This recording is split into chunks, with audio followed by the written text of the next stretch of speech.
नमस्कार।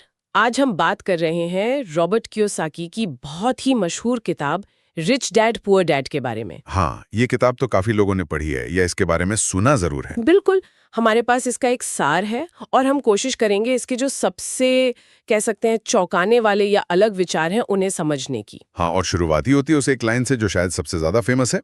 गरीब और मध्यम वर्ग पैसे के लिए काम करते हैं, अमीर लोग पैसे से अपने लिए काम करवाते हैं। सही।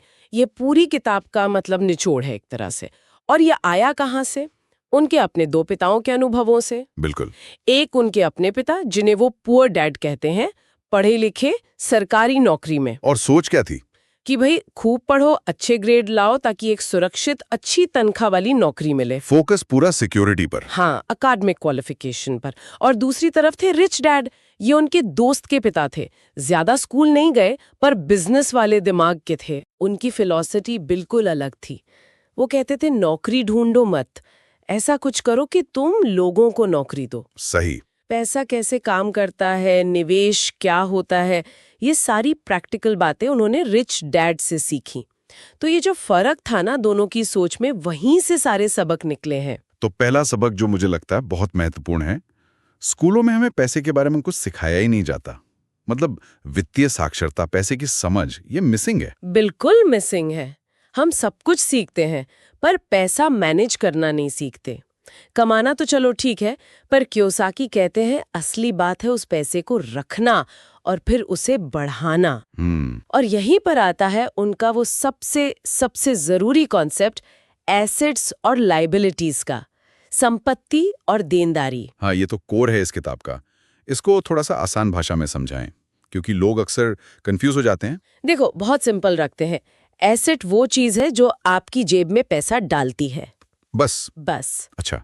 जैसे मान लीजिए आपने कोई घर खरीदा और उसे किराए पर दे दिया, तो किराया आ रहा है ना, वो एसेट है। या स्टॉक खरीदे, उनसे डिविडेंड मिला। या कोई बिजनेस जो खुद ब खुद चले, मतलब आपके ज्यादा एक्टिव इन्वॉल्वमेंट के बिना पैसा दे। ठीक है। और लाइबिलिटीज? लाइबिलिटीज वो जो आपकी जेब से पैसा निकालती हैं। आसान। जैसे कार जिसकी किस्त आ रही है। हाँ, कार की किस्त, उसका मेंटेनेंस, पेट्रोल। या महंगा फोन ले लिया ईएमआई पर, क्रेडिट कार्ड का भारी बिल, यहां तक कि, और ये थोड़ा कंट्रोवर्शियल है, कियोसाकी कहते हैं आपका अपना घर भी लायबिलिटी हो सकता है। अरे वो कैसे? घर तो सब संपत्ति मानते हैं। हाँ, पर अगर उस घर पर बड़ा लोन है, उसकी ईएमआई आपकी कमाई का बड़ा हिस्सा खा रही है, मेंटेनेंस में पैसा जा रहा है, और वो आपको कोई इनकम नहीं दे रहा, तो वो आपकी जेब से पैसा निकाल ही रहा है ना। ये सोचने का नजरिया बिल्कुल अलग है। तो उनका संदेश क्या है? एसेट्स बढ़ाओ, लायबिलिटीज कम करो। एग्जैक्टली। अमीर लोग यही करते हैं, वो लगातार एसेट्स खरीदते हैं, जबकि मिडिल क्लास या गरीब लोग अक्सर लायबिलिटीज खरीदते हैं और सोचते हैं कि वो एसेट खरीद रहे हैं। जैसे बड़ी गाड़ी ले ली, ये सोचकर कि ये स्टेटस सिंबल है या एसेट है। ये तो पूरी सोच को ही पलट देता है। मतलब जो चीजें हम अक्सर सफलता का पैमाना मानते हैं, वो असल में हमें फाइनेंशियली पीछे खींच सकती है। बिल्कुल। और इसी से जुड़ा है उनका अगला पॉइंट, अपने बिजनेस पर ध्यान दो, माइंड योर ओन बिजनेस। इसका मतलब नौकरी छोड़ दो? नहीं, ऐसा नहीं। वो कहते हैं आपकी नौकरी आपका प्रोफेशन है, आपका बिजनेस नहीं।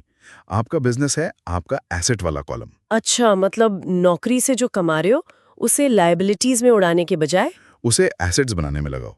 रियल एस्टेट में, स्टॉक में, बॉन्ड में, या कोई छोटा मोटा साइड बिजनेस शुरू करने में। क्योंकि नौकरी तो अस्थायी हो सकती है। हाँ, पर आपके बनाए हुए एसेट्स आपको लगातार इनकम दे सकते हैं, पैसिव इनकम जिसे कहते हैं।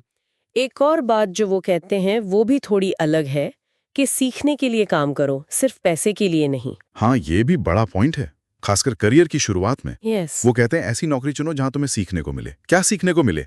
सेल्स, मार्केटिंग, कम्युनिकेशन, फाइनेंस, लोगों को मैनेज करना। ये स्किल्स शायद उस वक्त ज्यादा सैलरी न दिलाएं। शायद नहीं, पर लॉन्ग टर्म में ये स्किल्स आपको अपना बिजनेस बनाने में या स्मार्ट इन्वेस्टर बनने में मदद करेंगी। तो ये स्किल्स खुद में एक एसेट हैं, ज्ञान एक एसेट है। सही बात है। तो ये सब मिलकर कहाँ ले जाता है?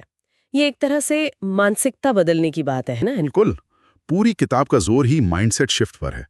पुअर डैड की सोच डर पर आधारित थी, रिस्क मत लो, सुरक्षित खेलो।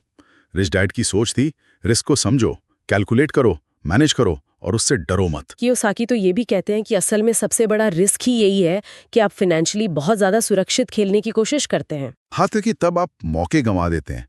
वो कैलकुलेटेड रिस्क लेने की बात करते हैं, समझदारी से लिया गया जोखिम। और असफलता, फेल होने से तो सब डरते हैं। रिच डैड कहते थे असफलता तो प्रोसेस का हिस्सा है, उससे सीखो और आगे बढ़ो। फेल होने के डर से कुछ ना करना वो सबसे बड़ी असफलता है। ये किताब सिर्फ पैसे की तकनीक नहीं सिखाती, ये डर, लालच, शक जैसी भावनाओं से निपटना भी सिखाती है। तो अगर हम इसे समेटें तो रिच डैड पुअर डैड हमें उस पारंपरिक रास्ते से अलग सोचने को कहती है कि बस पढ़ो, नौकरी करो, बचाओ। हाँ, वो कहती है कि एसेट बनाओ, निवेश करो और ऐसा सिस्टम बनाओ कि पैसा तुम्हारे लिए काम करे, तुम पैसे के लिए नहीं। ये वित्तीय स्वतंत्रता, फाइनेंशियल फ्रीडम की तरफ देखने का एक नजरिया है। बिल्कुल, एक तरह से ये फाइनेंशियल सेल्फ रिलायंस की बात है। अपनी जिम्मेदारी खुद लो। चलिए, तो इस बातचीत को यहाँ रोकते हुए सुनने वालों के लिए एक सवाल छोड़ जाते हैं। आज जो हमने बात की एसेट्स और लायबिलिटीज के बारे में, क्या अब कोई अपना अगला बड़ा खर्चा, मान लीजिए कोई नई गाड़ी लेनी है या घर अपग्रेड करना है, तो क्या उसे सिर्फ जरूरत या शौक की तरह देखेगा या फिर रिच डैड वाले चश्मे से भी देखेगा कि ये मेरी जेब में पैसा डालेगा या निकालेगा? ये सोचने वाली बात है, जरूर सोचना चाहिए।